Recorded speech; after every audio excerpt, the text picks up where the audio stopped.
प्रस्तुत है इस पुस्तक का पाठ 6। हमारे चारों ओर के परिवर्तन। कल्पना कीजिए कि यदि आपको अपने चारों ओर किसी भी वस्तु में परिवर्तन करने की कोई जादुई शक्ति अचानक मिल जाए, क्या यह एक बड़े मजे की बात नहीं होगी जिन्हें आप बदलना चाहेंगे?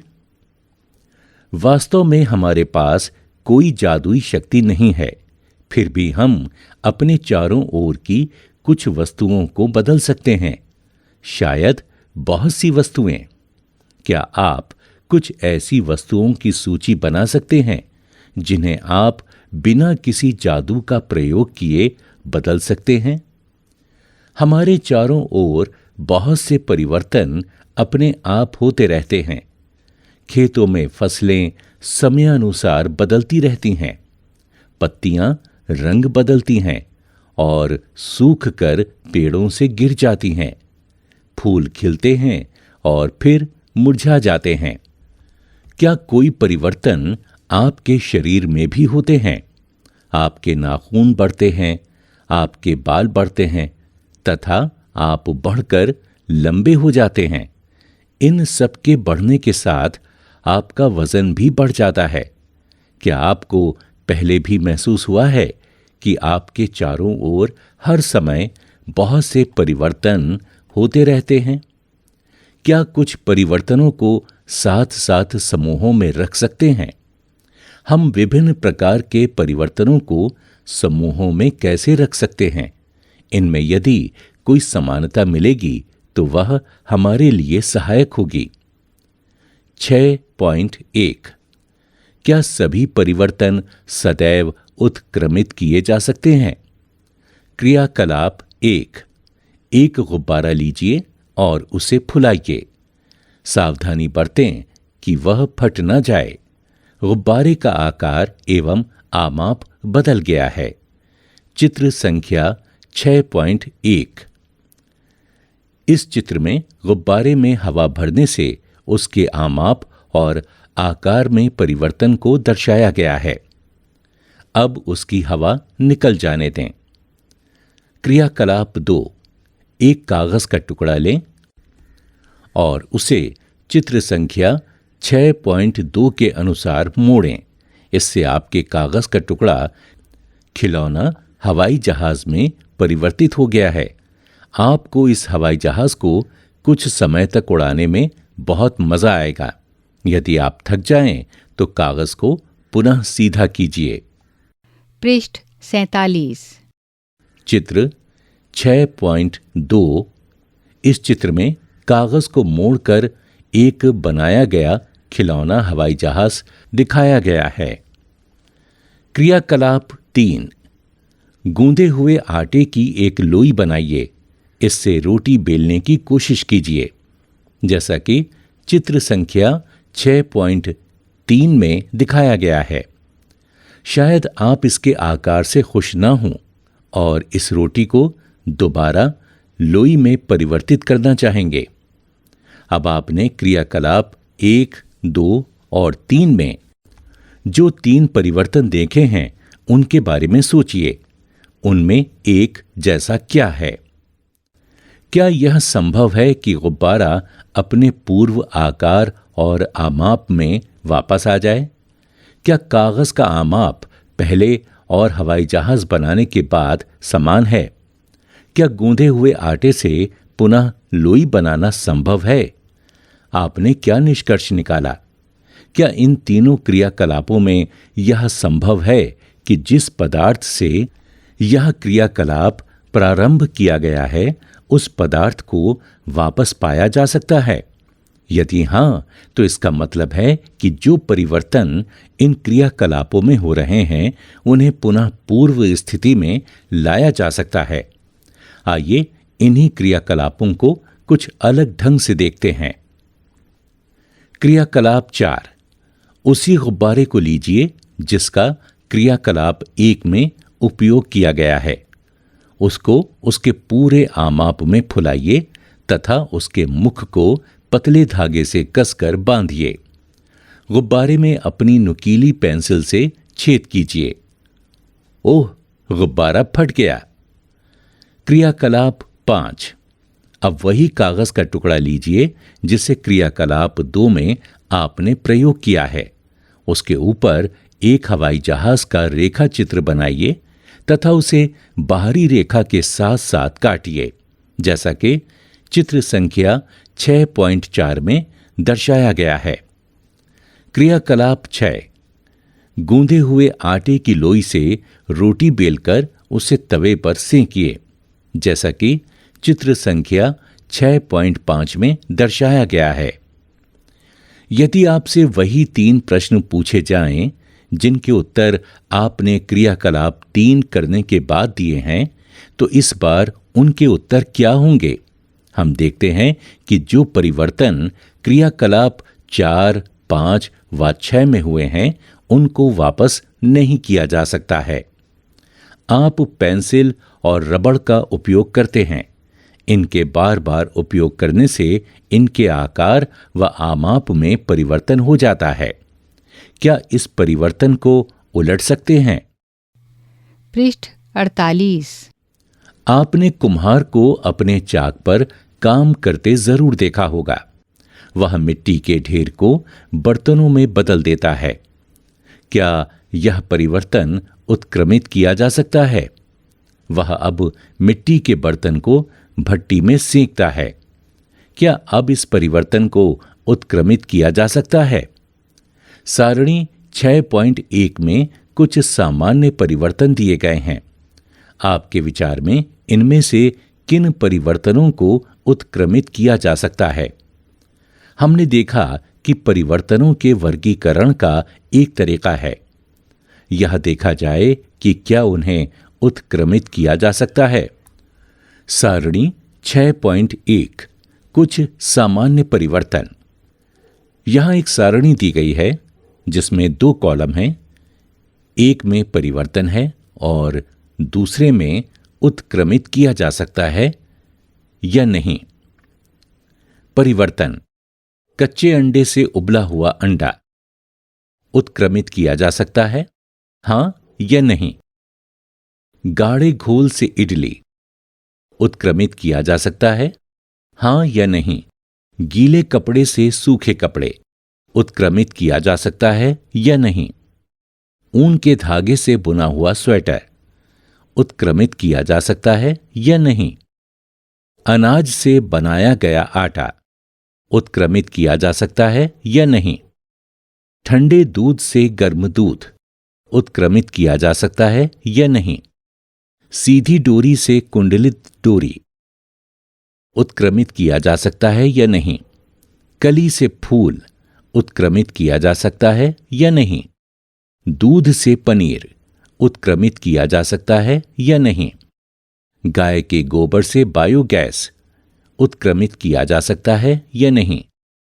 खींचे रबड़ बैंड से सामान्य साइज का रबड़ बैंड उत्क्रमित किया जा सकता है या नहीं। जमी हुई आइसक्रीम से पिघली हुई आइसक्रीम उत्क्रमित किया जा सकता है या नहीं। 6.2 क्या परिवर्तन करने के अन्य तरीके हो सकते हैं? हम सभी ने मिट्टी को खोदने वाले औजार देखे होंगे, जैसा कि चित्र संख्या 6.6 में दर्शाया गया है। इस चित्र में लकड़ी के हत्थे लगाने से पहले औजार प्रायः गर्म किए जाते हैं, इस बात को दर्शाया गया है। इस चित्र में एक कुल्हाड़ी, एक कुदाल, एक फावड़ा और खुरपी को दर्शाया गया है। क्या आपने इन औजारों में देखा है कि लोहे के फलक को कैसे एक लकड़ी के हत्थे पर जड़ दिया जाता है? इन औजारों में लोहे के फलक में एक वलय होता है जिसमें लकड़ी के हत्थे को फंसा दिया जाता है। साधारणतया इस वलय का आमाप लकड़ी के हत्थे के घेरे से थोड़ा छोटा होता है। हत्थे के वलय में फंसाने के लिए वलय को गर्म करते हैं, जिससे उसका आकार बड़ा हो जाता है, यानी फैल जाता है। अब हत्था आसानी से इसमें जड़ दिया जाता है। जब वलय ठंडा होता है तो सिकुड़ जाता है, जिससे ये हत्थे पर कस जाता है। इसी प्रकार के परिवर्तन का उपयोग बैलगाड़ी के लकड़ी के पहिए पर लोहे के रिम को कसने के लिए भी किया जाता है, जैसा कि चित्र संख्या 6.7 में दर्शाया गया है। धातु के रिम को लकड़ी के पहिए के घेरे से थोड़ा सा छोटा बनाते हैं। गर्म करने पर रिम पहिए पर चढ़ जाता है। अब पहिए के किनारे के ऊपर ठंडा पानी डालते हैं, जिससे रिम ठंडा हो जाता है तथा पहिए के ऊपर कस जाता है। पृष्ठ 49। जब हम जल को बर्तन में गर्म करते हैं तो कुछ समय के बाद यह उबलना शुरू हो जाता है। अगर हम इसे लगातार गर्म करते रहें तो जल की मात्रा बर्तन में घटनी शुरू हो जाती है। जल वाष्प में परिवर्तित हो रहा है। अध्याय 5 के क्रियाकलाप 7 में आपने देखा कि जल वाष्प ठंडा करने पर द्रव जल में परिवर्तित हो जाता है। हम सभी ने बर्फ को पिघलते हुए देखा है। गर्म करने पर बर्फ पिघलती है। यह किस में बदल जाती है? क्या इस जल को वापस बर्फ में बदल सकते हैं? आइए कुछ और परिवर्तनों को देखें। बूझों ने प्रायः देखा है कि सड़क बनाने वाले सड़क की मरम्मत करने के लिए एक काले रंग के पदार्थ यानी टार को गर्म करते हैं। बूझो जानना चाहता है कि काले पदार्थ को गर्म करने पर हुआ परिवर्तन क्या उत्क्रमित किया जा सकता है? पहेली जानना चाहती है कि क्या आपने कभी लोहार को औजार बनाते हुए देखा है? लोहे के टुकड़े को लोहार किस प्रकार विभिन्न औजारों में परिवर्तित करता है? लोहे के टुकड़े को तब तक गर्म करते हैं जब तक लाल न हो जाए। जब यह मुलायम हो जाता है तब उसको पीटकर इच्छा अनुसार औजार का आकार दिया जाता है। गर्म करने पर लोहे में क्या परिवर्तन हुआ? क्रियाकलाप 7। एक छोटी मोमबत्ती लेकर उसकी लंबाई स्केल से मापें। इसे एक उचित स्थान पर लगाकर जलाएं। कुछ समय तक इसे जलने दें। मोमबत्ती को बुझा दें तथा पुनः उसकी लंबाई मापें। चित्र संख्या 6.8। इस चित्र में मोमबत्ती का जलना दिखाया गया है और फिर मोमबत्ती को बुझा हुआ दिखाया गया है। क्या मोमबत्ती की लंबाई में परिवर्तन को उत्क्रमित किया जा सकता है? यदि हम कुछ मोम बर्तन में लें और गर्म करें तो क्या इस परिवर्तन को उत्क्रमित किया जा सकता है? जैसा कि चित्र संख्या 6.9 में दिखाया गया है। यहां पर एक स्टूल पर एक बर्तन में मोम रखा गया है और उसके नीचे एक मोमबत्ती जलती हुई दिखाई गई है, जिसे मोम को गर्म करना कहते हैं। पृष्ठ 50। क्रियाकलाप 7 को धूप बत्ती से दोहराएं। जब तक यह पूरी तरह से जले प्रतीक्षा करें। धूप बत्ती में क्या परिवर्तन दिखाई दिए? धूप बत्ती जलने पर कुछ नए पदार्थ बनाती है। ये कुछ राख तथा गैस के रूप में हैं। हम इन गैसों को देख तो नहीं सकते, परंतु उनकी मन भावन सुगंध के कारण उन्हें महसूस कर सकते हैं। क्या इस परिवर्तन को उत्क्रमित किया जा सकता है? इसी प्रकार माचिस की तीली में क्या परिवर्तन हुए, जिसे मोमबत्ती को जलाने में उपयोग किया था? अभी तक हमने परिवर्तनों को नियत वस्तुओं या इनके पदार्थ पर देखा है। जब दो पदार्थ एक मिश्रण के रूप में हों तब होने वाले परिवर्तन किस प्रकार के होंगे? अध्याय 4 में हमने नमक को जल में घोला था। क्या आपके अनुसार उस समय जल या नमक में कोई परिवर्तन हुआ था? क्या इस परिवर्तन को उत्क्रमित करना संभव है? अध्याय 5 के क्रियाकलाप में हमने नमक के विलयन को गर्म करके नमक प्राप्त किया था। इस प्रकार क्या हम यह कह सकते हैं कि नमक को पानी में घोलने से हुए परिवर्तन को उत्क्रमित किया जा सकता है? पहेली ने पूछा कि क्या आपने दही को जमते हुए देखा है? गुनगुने गर्म दूध में दही की थोड़ी सी मात्रा मिलाई जाती है। दूध को हिलाकर कुछ घंटों के लिए एक गर्म स्थान पर आराम से रख देते हैं।